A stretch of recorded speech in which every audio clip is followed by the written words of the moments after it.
the PBUS, and I'm thrilled at what y'all are doing this time about equipping your members to go back out there and carry the message. What a wonderful thing. This thing that Melanie and Dennis did this morning, that's just what we need. And we need to enlist everybody into this thing. And we think, well, but I'm just one guy, and I don't know how much I can do. I got to read this to you. Let me see if I can find this thing. I got to read it. I just got sent this by Eric Granoff over in our office. This is an email he just got from a man that read an article that he wrote. Now, this is one guy writing one article, and here's his, but what this proves is that people can be turned around. They can be converted. Eric, your article is excellent. I spent 32 years in the criminal justice system, and I was an opponent of the bail bond industry, and I designed and implemented non-monetary pretrial release programs. And then I saw the light.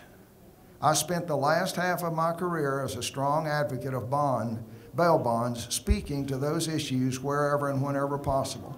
The industry is one of the best examples of public-private partnership. I applaud you. Now, that's one guy who, during his work life in the criminal justice field, was very opposed to you and saw the light, in his own words, and then became your champion. The man who for 15 years was executive director of the pretrial service agency in Houston, Texas, a man named Charles Noble, retired from that job. I knew Charles. I'd sued him in his agency one time down in Houston. And he and I weren't friends. And somehow we began to communicate a little bit. And then we got to know each other. And I told him more and more about you and what you're like and what you do and what benefits you bring. And you know what? Just like this man, he ended up being one of your champions. He died not long ago. But let me tell you what Charlie told me one time. He said, you know, we talk ideology because we can't talk performance. They don't have the numbers. We've got the numbers. And what we wanted to do in our paper was we wanted to demonstrate the statistics that conclusively show that you meet the standards of the American Bar Association better than the pretrial service agencies. I hope our paper can do that. Let me see if I can work this thing. I mess these things up. There we go. If you said to them, here's something we need to look at, and the paper tries to do this, and I don't have but about 15 more minutes. I'm going to have to go really fast. If you said to them, where do you come off saying that we should be done away with? Where do you come off saying there should be no private sector bail bond business? What gives you the authority, Mr. Pretrial Justice Institute, to make a claim like that? Here's where they're going to take you. They're going to say, we're just trying to do what the American Bar Association says needs to be done. And they will refer you to Standard 10-1.4F, where the American Bar Association standards, this book, in that standard says, wait a minute, that's not what I want. How do I back up, Eric? Nope. Well, I'm going to read it to you.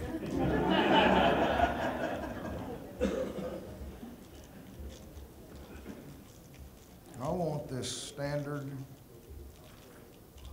I want standard 1.4.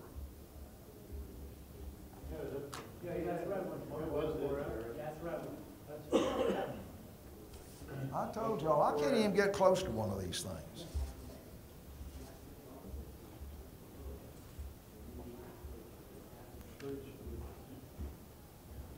Is that it? All right. Standard 10-1.4F. Consistent with the processes provided in these standards, compensated surety should be abolished. Now follow me on this, folks, because this, if anything I say is the least bit important. This is the most important for you to know. They only talk about what's yellow highlighted. That's all they will say about the ABA standards. Compensated sureties should be abolished. Okay? Now, if you're almost 76 years old and you've been in the bail bond or around the bail bond business way over half that time, you get to where you can spot a hustle about a block and a half away. Well, this is their hustle.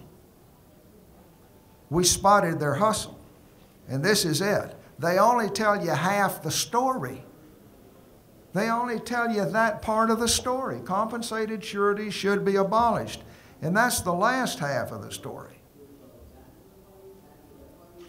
Let's look further.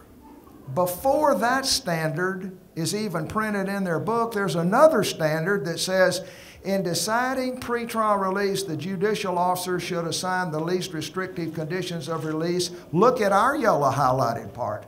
That will reasonably ensure a defendant's attendance at court proceedings. Now let me ask you this.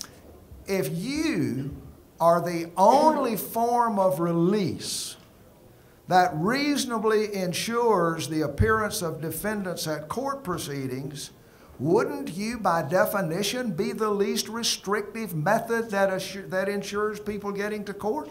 Of course you would. If you read the standards comprehensively, what they say is, you're the one who's doing a good job, and we don't know if they're doing a good job or not because they don't have any numbers. Now let me show you one even better than that. This is the first standard. This is number one. And it says, let me tell you what the purposes of pretrial release are. The purposes of the pretrial release decision include three things, folks. One, providing due process to those accused of crime. Now, what are they talking about there? They're talking about the Eighth Amendment. There shall be no excessive bail. Judge, you ought not to set bail higher than the amount reasonably necessary to get this guy back to court. Does anybody here disagree with that? Does anybody here think that if the right amount of bail, it would get that guy back to court for you to write a $10,000 bond and you could get him there? Do you think there's any reason the judge should ever set a $500,000 bond? No, and that's what that says. Provide due process to those accused of crime. Don't set their bail too high. Number one. Number two, though, maintaining the integrity of the judicial process. Look at that. Maintaining the integrity of the judicial process. By what? Letting people out for free? No. By securing defendants for trial. That's number two. Do you know what that's really saying? That's really saying, now listen, all you judges out there. When you set bail, you be fair to that defendant. Don't you set that bail too high. But judge, you also be fair to that community. Don't you set it too low so that he doesn't come back to court. Don't you OR that guy when OR ain't gonna get him there. And there's a third purpose. Protecting victims. Now I want to tell you something. I want to ask your opinion of this. If those are the three purposes of pretrial release decisions, in other words, a proper pretrial release decision is going to accomplish all three of those things. Now I want to ask your opinion of something.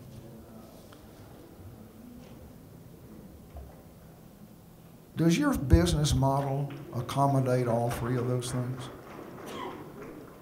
Does anybody think your business model does not accommodate all three of those things? You don't ask the court to set the bail too high. You ask the court not to set the bail too low, and you get people to court, and you protect the community's safety interests, right? Now, let me ask you this. Then doesn't that therefore mean that they're not the ones who are following the ABA standards. You're the ones who are following the ABA standards.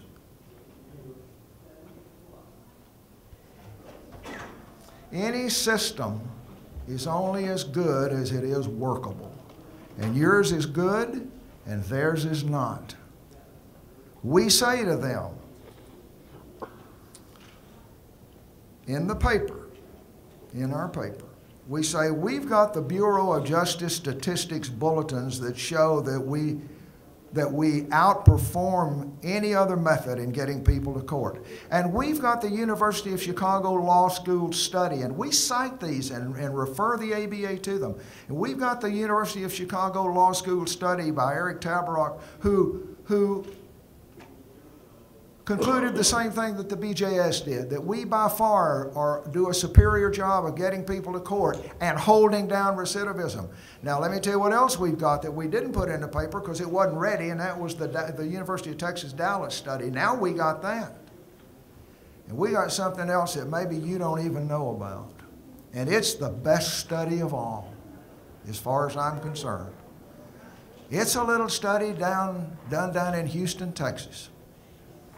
And that guy, Charles Noble, that I told you about, who for 15 years ran that agency, 2 years before he died, he went and did this study. He took 3 years. I think they were 8, 9, and 10.